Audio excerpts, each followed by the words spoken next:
અમુક તો કદાચ ભૂલથી જો દીવા કરતા આરતી કરતા કરતા કદાચ દીવો હલવાઈ જાય ને તો હા દીવો હલવાઈ જાય, કે ગભરાટ થઈ જાય. અને કદાચ દીવો કરતી કર્યો અને પવન બવન હલવાઈ ગયો ને તો કે હારું વાત કઈ અપશુકન થશે કે અરે પણ પવન થી ઓલવાયો છું, તું તાર ફરી કરી દે ને, શું લે શંકા કરે? આ શું ખોટું?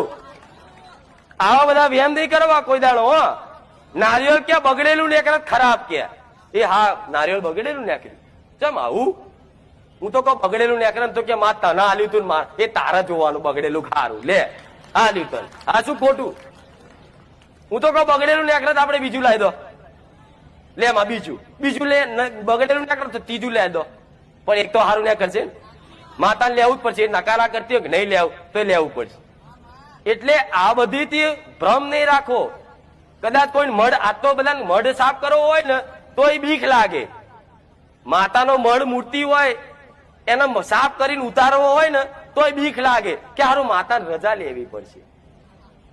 અરે માતાનો મઢ છે એને સાફ કરવા માટે એની રજા લેવાની થાય. એના ટોક માં તારો મઢ સાફ કરું છું, ઘડીક માં તને નીચે મૂકું, પાટલી પર મૂકું, માફ કરજે બસ, પણ મઢ સાફ કરી દો માં, બહુ ધૂળ બાવા ચોટી ગયા છે. તો તમારી માં એ ઘડીકમાં નારિયેળમાં બેઠી હોય તો ઘડીક આગી પાછી થઈ જાય અને તમે નારિયેળ બારિયેળ નીચે મેલો કે પાટલી પર મૂકી નહીં તે મઢ બળ સાફ કરી તમે તમારે હાબુ બાબુ લગાવીને ભ્રસ્તી સાફ કરો તો માતા યાત્રા જ નહીં થાય. આ ડર ગાળ દીધો સાતની દુનિયાએ, ગાળ દીધો ને તમને ડર. માતાનો ફોટો બદલતા બીક લાગે કે હું ફોટો બદલીશ ને માતા યાત્રા થશે અને આ માતાનો ફોટો બદલવાનો છે ને. એટલે આવું દુનિયા તમને ભ્રમય ચાલે ને કે આમ થાય ને તેમ થાય, કે બિલાડી આડી મળી તો કે આવો અપશકુન થશે. અને એક ને બધી 25 બિલાડીઓ મળે ને તો મારું નામ લેજો, કોઈ અપશકુન નહીં થવા દઉં. આ બધા ભ્રમ નહીં રાખવા.